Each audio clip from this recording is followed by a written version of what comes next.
Cumprimento os irmãos com a paz do Senhor. É uma bênção poder estar aqui mais uma vez para juntos a gente poder estudar um pouco, refletir melhor sobre as lições bíblicas desse terceiro trimestre de 2025, que tem esse tema a Igreja em Jerusalém. Tá bom? A nossa lição é a lição de número 5 e tem esse tema, uma igreja cheia de amor. Nosso textuário diz: era o coração e a alma da multidão dos que criam, e ninguém dizia que coisa alguma do que possuía era sua própria, mas todas as coisas lhes eram comuns. Atos capítulo 4, versículo 32. A verdade prática diz assim: o amor é o elo que mantém a unidade da igreja local. Sem o amor não existe relacionamento cristão saudável. Irmãos, que bênção a gente poder estudar esse assunto, e você já pode ver aqui que nós vamos estudar, não é, sobre a igreja e a chamada comunidade de bens, que era a forma como os discípulos viviam, não é, compartilhando aquilo que tinham, dividindo, ajudando, colaborando, isso dentro das necessidades físicas, não é? Eles viviam de fato o amor na prática. Isso é muito importante a gente refletir para nós pensarmos como estamos vivendo hoje, né, esse tipo de relacionamento, se é que nós estamos vivendo esse amor na prática, tá? A leitura bíblica em classe está em Atos capítulo 4, versículo 32 a 37, tá bom? Seja muito bem-vindo e você pode ficar livre para fazer seus comentários e também compartilhar esse vídeo. Meus irmãos, na introdução aqui, o comentário do nosso pastor José Gonçalves, ele traz umas informações importantes a respeito desse tema, né? E é claro que aqui está falando sobre a questão do amor que aqueles primeiros cristãos viviam. O que a gente pode dizer daqui é que o verdadeiro amor, ele é factual, ele é prático, ele vem de fato, ele vem de ações práticas, não de palavras, mas de atitudes verdadeiras, né? Ou seja, a igreja tinha o Espírito Santo, né, que movia a igreja, mas a prática da igreja era caracterizada pelo amor. E é por isso que ela crescia muito, né? Hoje, há pessoas que usam táticas de marketing para fazer a igreja crescer. E naquela época, eu volto a dizer o que eu disse antes, e temos até algumas coisas escritas, né, artigos falando sobre isso aí, que a igreja não existia em templos, não existia templo da igreja cristã ou da igreja do caminho. Na verdade, eles eram conhecidos como o caminho, né? Mas não tinha um templo físico. Isso aí veio 270 anos depois, né? Para você ter uma ideia. Mas eles existiam como igreja, como organismo, como corpo de Cristo. E o que caracterizava essa igreja, principalmente o crescimento dela, como ela crescia, era exatamente o amor, né? Com que eles demonstravam na prática aquilo que Jesus fez por todos nós ao morrer por nós na cruz, que ele fez isso por amor, e é por isso que ele também deixou isso para os discípulos. Meus irmãos, a palavra-chave aqui é exatamente essa, amor. Tá? E eu trouxe aqui um gráfico dividido em duas partes, só para falar da questão do amor, né? Das palavras, amor no grego, o conceito que você pode colocar como uma forma de informação, né? Porque são pelo menos 4 tipos de amor, né? E você tem pelo menos 3 desse tipo de amor presente ali na igreja primitiva. Então, você tem, por exemplo, o amor ágape. Ágape é o amor incondicional, universal, o amor sacrificial, é o amor divino, o amor de Deus pela humanidade. e é também o amor que nós devemos ter uns pelos outros. Porque qual é a diferença do amor de Deus? Porque o amor de Deus, ele não pede reciprocidade. Ele ama de forma incondicional. Ele não impõe condições para amar. Né? Esse é o amor de Deus. É por isso que quando nós entendemos isso, a gente compreende que, por exemplo, amar um inimigo é uma atitude de amor divino, né? Por quê? Porque você sabe que aquela pessoa não vai lhe retribuir com amor, né? Muito provavelmente como ódio, né? Ela retribui como ódio, assim como Jesus fez com o povo judeu, né? Quando ele veio para trazer o amor, para trazer a paz, para trazer libertação, para trazer a salvação, e mesmo assim eles consentiram na morte de Cristo, né? Mas ainda assim, lá, quando estava morrendo, ele disse: Pai, perdoa porque eles não sabem o que fazem, né? E ele os amou, né? Ele os amou. Esse é o ponto importante. Por isso que se diz que é o amor sacrificial. Mas temos também o amor eros. O amor eros, que é de onde vem a palavra erótico, né? Que está se referindo mais àquele amor carnal, o amor romântico, o amor apaixonado, é a atração física, é o amor de um homem pela mulher. É claro que esse tipo de amor, ele foi desvirtuado, né? E hoje essa palavra, esse tipo de amor representa amor, como eles chamam, né? Poliamor, amor para todo tipo de pessoas, né? De toda orientação sexual, tá? Mas no início não era dessa forma, tá bom?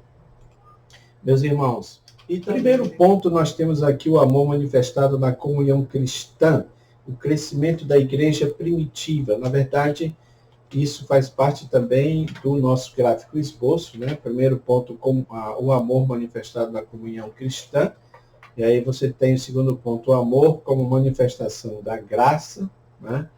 E depois nós temos o amor, a manifestação, o terceiro ponto, a manifestação do amor na solidariedade cristã. Primeiro ponto, nós temos o amor manifestado na comunhão cristã, tá?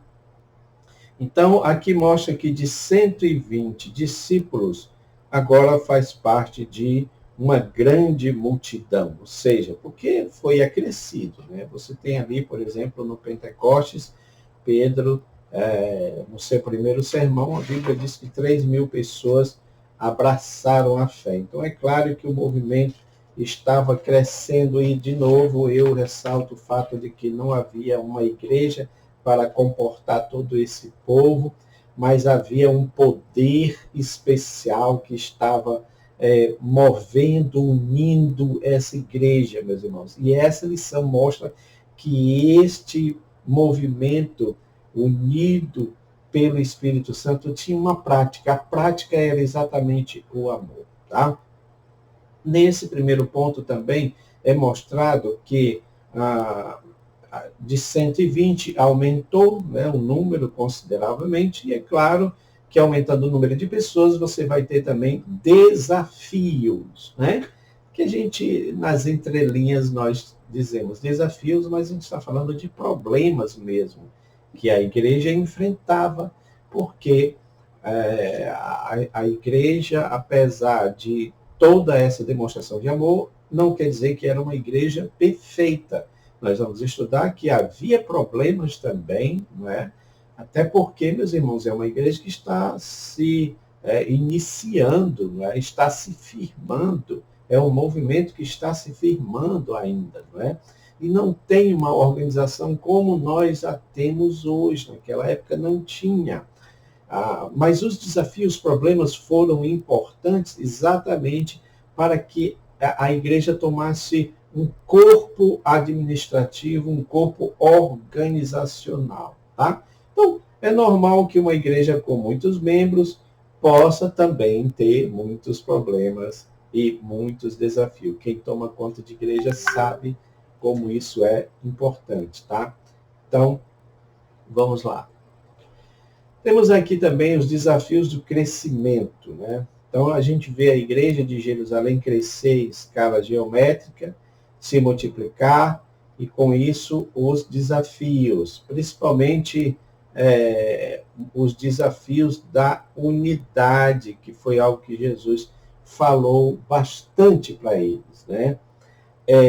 Essa unidade precisava ser algo sólido. E por várias vezes Jesus mostrou aos discípulos que não é posição como eles queriam, né? Você vê que até mesmo naquele momento da ceia, você ainda tem ali os discípulos querendo questionar quem é que ia ficar nos lugares privilegiados do reino, até porque eles entendiam que Jesus viria para implantar o seu reino físico, né? E então eles achavam que eles queriam ter esses primeiros lugares, né? Havia essa disputa entre os discípulos. Então isso causava uma certa tensão, uma certa desunião, e Jesus falou bastante sobre isso, né? Que eles seriam conhecidos se eles amassem uns aos outros. Isso é muito importante, tá, meus irmãos? Terceiro subponto aqui, ele fala sobre a vida interior. Essa expressão era o coração e a alma, né? O coração e a alma aqui é um reforço, né? Porque o coração está falando de tudo que a pessoa está falando do ser interior, né? E está dizendo com isso que todos eles, todos aqueles discípulos, tinham uma só alma, um só coração. Ou seja, está falando de uma união interna, de uma união perfeita, né? E aqui nós entendemos aquilo que Jesus falou sobre a questão do amor, porque o amor é esse elo da perfeição, tá? Por que o elo da perfeição? Porque quando tudo falha, o amor triunfa, né? Não pode existir união se não existir amor verdadeiro. E isso era o que existia entre aqueles discípulos, mesmo com os problemas, mesmo com as dificuldades de cada um, tá bom? Então, é importante nós também pontuarmos isso. Segundo ponto da nossa lição, meus irmãos, nós temos aqui o amor como manifestação da graça, tá? O nosso comentarista diz aqui, muitos podem cair na tentação de achar que o segredo para uma igreja imersa no Espírito, isto é, onde os dons espirituais se manifestam com regularidade, né? Ou tem a ver com cumprir determinadas regras e normas estabelecidas. As regras são importantes, mas não devemos viver sem elas. Contudo, o Espírito opera no ambiente onde há comunhão entre os irmãos. Lembrando que essa parte, né, de dons espirituais é algo que estava muito em voga na igreja de Corinto. Hoje, em alguns círculos, né, pentecostais, digamos assim, mais extremados, e eu diria até mais sincretistas, porque misturam com outras manifestações religiosas que são estranhas ao Evangelho. Então, você vê mais a utilização. Por isso eu coloquei aqui, dons espirituais ou amor? O que é mais importante? Dons espirituais ou o fruto do Espírito? É claro que os dois são importantes, mas a gente não pode priorizar um em detrimento do outro. Nós não podemos valorizar apenas os dons espirituais e não valorizar o fruto do Espírito, que, ao que me parece, é o que acontece nos dias atuais. Então, exemplo, a pessoa pode ser uma pessoa muito usada no ministério, por exemplo, de libertação, de cura, mas ele pode ter uma vida libertina, não é? Uma vida fornicária, tá? Porque ele entende que ele é ungido do Senhor, E não tem problema nenhum ele viver uma vida de fornicação, porque na realidade ele pratica os dons espirituais, mas ele não pratica o fruto do Espírito. E é bom que se lembre que os dons espirituais não significam salvação. Nenhum desses dons espirituais opera, por exemplo, na santificação do crente. O fruto do Espírito, sim, opera na santificação do crente, né? Quem é uma pessoa destemperada, ele dá temperança. Quem é uma pessoa desamorosa, ele vai dando amor, né? Uma pessoa que é maldosa, ele vai dando a bondade. Ou seja, o fruto do Espírito é a manifestação do amor de Deus na prática, no sentido de santificação para os cristãos, tá bom? E também fala aqui, meus irmãos, a questão da graça. Esse segundo ponto é importante, né? A graça como favor imerecido, né? Todos nós entendemos isso, o que é realmente a graça de Deus, né? A graça de Deus é o favor imerecido, tá? E essa graça, ela é divina. Precisamos entender uma coisa aqui sobre a graça, né? A graça, primeiramente, ela é divina, porque é um favor que eu coloco aqui como um favor misericordioso. Ou seja, é Deus, por sua graça, concedendo misericórdia. Então, essa graça não é meritória. Quando diz aqui que é um favor não merecido, está dizendo que ela não é meritória. Não é pelo que a pessoa fez para merecer. É porque ela é um presente. Então, é ele quem dá. E, nesse sentido, ela é algo virtuoso. Virtuoso como uma virtude, tá? É um favor virtuoso, uma virtude misericordiosa que não depende dos méritos que a gente possa ter feito, tá? Mas essa graça, quando ela é dada ao crente, ela é manifestada a todos como uma virtude de gratidão a Deus. Então, o que é que nós fazemos? Quando nós somos cheios da graça de Deus, nós manifestamos gratidão a Deus por tudo que Ele tem feito na nossa vida. Então, é muito importante nós sermos, irmãos, agraciados, nós sermos cheios da graça de Deus. Não importa a situação que a gente passe, não importa o revés que a gente sofra, mas se a gente tiver a graça de Deus, essa virtude maravilhosa, não é? Você vai enfrentar problemas, oposições, mas você vai vencer tudo porque existe uma graça, um poder especial operando no nosso interior, exatamente para nos dar capacidade para vencer todo o mal. Então, é muito importante também nós pontuarmos isso daqui, tá bom?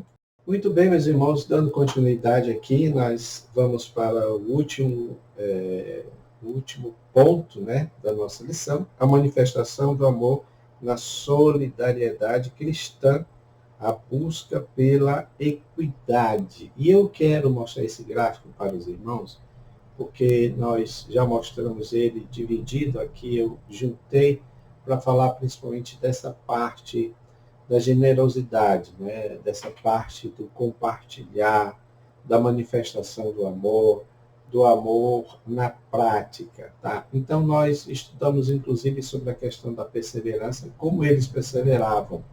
E eles perseveravam na doutrina, porque está falando do discipulado do Evangelho, né? Eles continuavam aprendendo os ensinamentos de Jesus, né?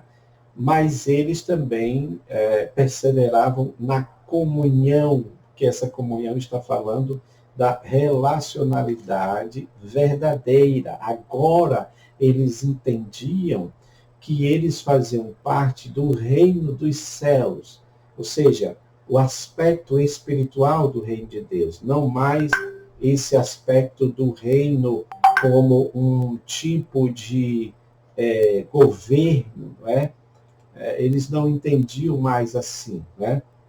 Então, é claro que isso proporcionava a eles uma relacionalidade equiparada, equivalente, igualitária, vamos colocar assim. Tem uma outra palavra que nós vamos falar daqui a pouco, nesse ponto aqui, tá? Eles também perseveravam no partir do pão, porque aqui está falando da sociabilidade cristã, né? Partir do pão pode ser sim uma referência à ceia do Senhor, mas também pode ser uma referência à alimentação. A gente não pode esquecer, meus irmãos, do contexto, tá? O contexto aí é muito importante. Você tem, por exemplo, um país que está sendo subjugado por outro, né? Roma conquistava os países, mas eles não destruíam os países. O que é que eles faziam? Eles governavam sobre eles para que eles pagassem impostos para Roma, e é claro que isso trazia pobreza para o povo, né? Essa pobreza se convertia em fome, em necessidades físicas. Então, mas isso não era uma realidade de todos, porque tinha pessoas abastadas, tinha pessoas que tinham condições, que se tornaram cristãos. Então, eles entenderam o que é o amor de Cristo, o que é que eles faziam? Compartilhavam, partiam o pão, né? Então, é importante. Eles também perseveravam nas orações, que é a base da resistência, por isso que eles continuavam firmes, vencendo as oposições, vencendo os adversários, né, que se mostravam contra aquele movimento, né?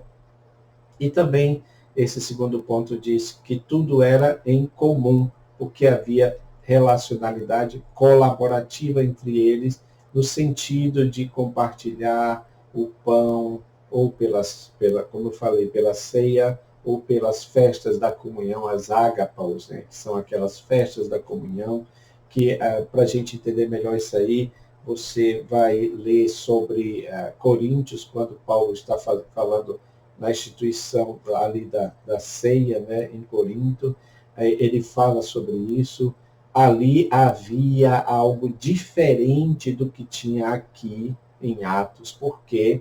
Porque aqueles cristãos ali mais abastados, que tinham mais condições, chegavam mais cedo para a festa, não é?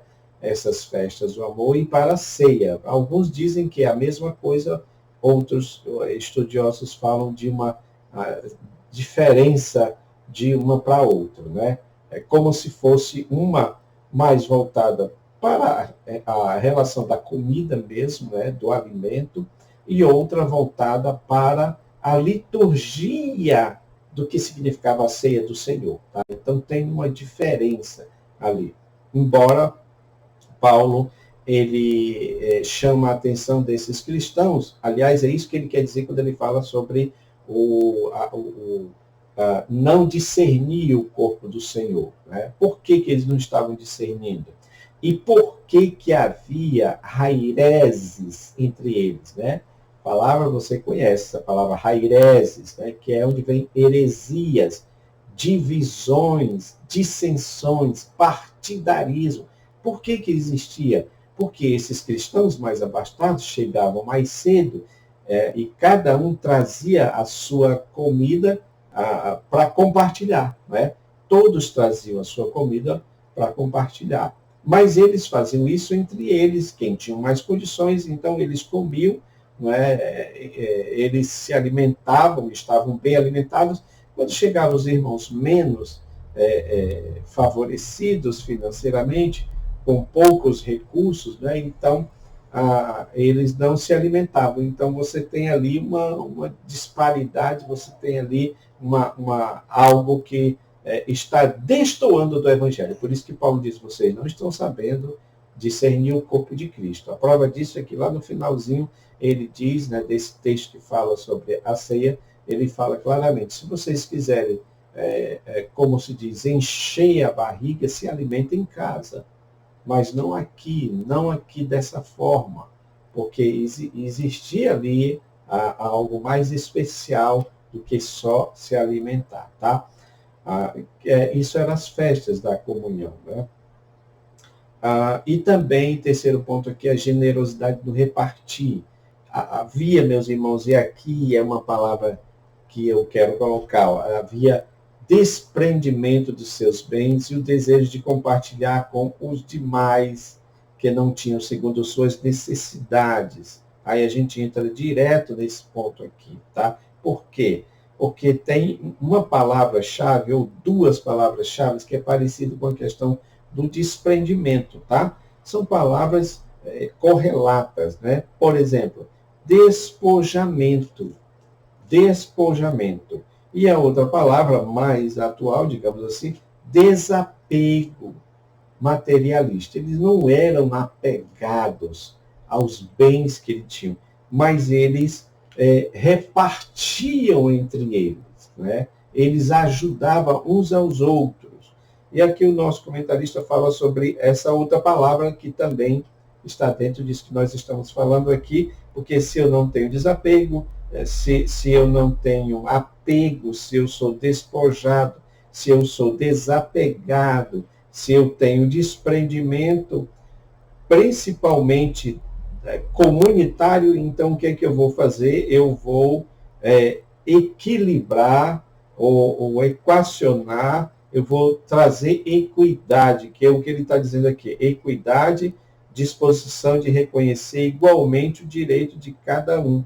Então, eles queriam trazer esta equidade financeira, digamos assim, tá? Ou pelo menos voltado para as necessidades de cada pessoa, porque realmente havia uma fome ali, né? Havia uma fome, e isso vai se estender por muito tempo, porque o Império Romano ainda vai estar governando, vocês sabem, né? O Império Romano, ele representa na estátua de Daniel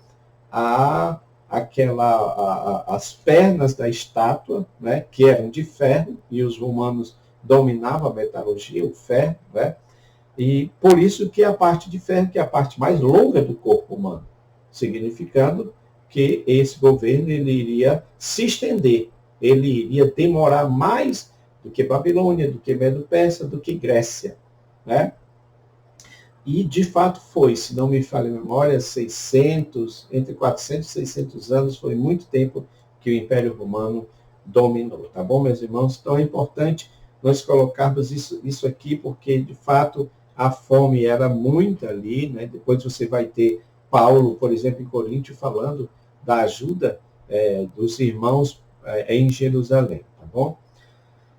Então, deveria haver, meus irmãos, essa equidade. Equidade aqui é adequação, né? Ele diz aqui que ela não enxerga as pessoas como sendo todas iguais. E por que isso? Porque tem umas que têm mais que outras, né? Mas isso ajudou a ajustar esse desequilíbrio que existia entre elas. Olha como era interessante isso, tá? Então, em Jerusalém não havia um nivelamento social, nem todos possuíam as mesmas condições, né?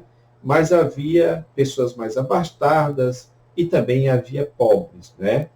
Essa igreja era uma igreja que recebia pobres, pessoas simples, e recebia pessoas ricas também. Porém, todas eram iguais, não tinha um maior que o outro nesse sentido, exatamente pelo fato de que eles ajustavam essa situação, né? Eu quero fazer uma leitura, meus irmãos, sobre a questão, porque quando você chega aqui, é inegável que a gente tem que falar sobre a comunidade de bens, né? O que é a comunidade de bens? Então, nesse comentário diz que o ideal vivido e ensinado por Jesus foi encarnado nos cristãos primitivos, pelo Espírito Santo, né? Não era comunismo, como alguns querem fazer hoje. Querem dizer que ali era o comunismo, né? Porque a propriedade privada era mantida, né? A pessoa não dava a sua propriedade, mas ela compartilhava para as pessoas, para os outros, né? mas também não era capitalismo, pois toda sobra ou acúmulo de bens, ou seja, o capital, era vendido e doado aos necessitados. Tá? Apesar desse radicalismo, e do radicalismo, isso era totalmente voluntário. A chave foi que a pessoa do Espírito Santo não apenas tocou as emoções e as línguas das pessoas, mas também atingiu em cheio o egocentrismo inerente dos seus corações, que é o egocentrismo que faz com que a pessoa se apegue, não é? E não solte daquilo que tem. Então, mas é importante isso. Eu continuo aqui dizendo que, à medida que acompanhamos a história posterior da igreja relatada no Novo Testamento, percebemos que esse despojamento total do início logo desvaneceu e a igreja passou a viver uma realidade econômica mais normal, entre aspas, mas, entretanto, por alguns anos, na verdade, por alguns séculos, cristãos continuaram a impressionar a sociedade pagã com seu estilo de vida abnegado, fraterno e generoso. Ou seja, isso mostra que isso foi algo que aconteceu lá no início, não quer dizer que foi algo que foi se repetindo, mas foi se adaptando conforme os tempos, né? E o que eu acho interessante aqui, que ele dizer que apesar de não encontrar nessa igreja primitiva nenhuma menção ao dízimo nas exortações apostólicas, mas há muita ênfase na ajuda aos pobres e necessitados. De fato, foi a necessidade de administrar melhor este serviço da igreja que produziu a separação dos primeiros oficiais, né? Que eram exatamente os diáconos, né? Para resolver um problema que estava surgindo ali das viúvas gregas e das viúvas judias. Então, é muito importante nós entendermos isso, né? Importante que aquela igreja era uma igreja que compartilhava. O nosso comentarista ele diz aqui que os estudiosos observam que a igreja de Jerusalém vivia uma comunidade de compartilhamento, não de domínio, como é no comunismo, né? Onde tudo é do governo, né? E as pessoas compartilham muito pouco. Tá? Os crentes mantinham propriedade de seus bens, mas disponibilizavam conforme a necessidade de cada um. Tá? Eu coloquei aqui como meu apontamento, não havia retenção financeira para enriquecer, e aqui eu estou fazendo uma aplicação, não é? Ainda que anacrônica, digamos assim, né? Mas é só para você entender. Não havia não havia retenção financeira para enriquecer o ministério dos apóstolos, ou o ministério de Pedro, que era o líder, né? Ele poderia, se fosse alguns líderes nos dias de hoje, poderia fazer isso, né? Porque aí vai dizer que a quem muito é dado, muito será cobrado, ou melhor dizendo, que o obreiro é digno do seu salário, a gente sabe que é uma verdade, mas o que a gente vê muitas vezes hoje é um exagero, né?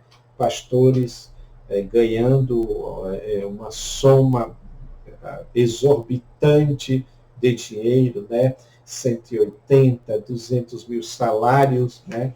Salário de 180, 200 mil reais, isso aí eu já não acho que é de acordo, meus irmãos, com o Evangelho. Mas o que acontecia aqui é que eles compartilhavam. Né? Então, os bens recebidos daquela comunidade não eram retidos, mas o que acontecia? Eles devolviam. Os que possuíam as casas, vendendo, traziam o preço do que fora vendido, depositavam aos pés dos apóstolos. Se depositar aos pés dos apóstolos é uma expressão para dizer que as ofertas chegavam para eles, para que eles fizessem essa distribuição igualitária entre todos. Meus irmãos, a pergunta que fica é, onde é que está isso nos dias de hoje? Eu sei que a gente vai dizer assim, mas isso não é mais possível nos dias de hoje. É verdade, concordamos.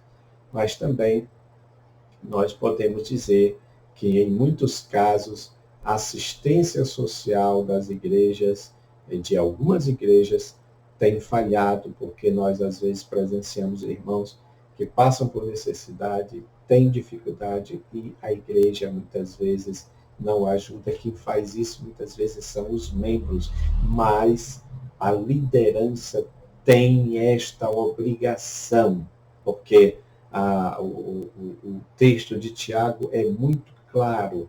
A verdadeira religião é esta, né? Cuidar dos órfãos e das viúvas. Então, isso foi o que Cristo deixou para a gente fazer, tá bom? Que nós possamos continuar, que nós possamos fazer a nossa parte, porque também será cobrado de maneira individual. Quem é líder vai ser cobrado, mas nós devemos fazer também a nossa parte. Não fazer como aquilo que está escrito na palavra de Deus, alguém vem pedir ajuda e nós dispensamos a pessoa, né? Vai em paz, Deus te abençoe, e nós não ajudamos. Tiago fala sobre isso, que esse tipo de fé não é uma fé produtiva, porque essa fé pressupõe que ela tem obras, precisa ser uma fé que tenha obras concretas.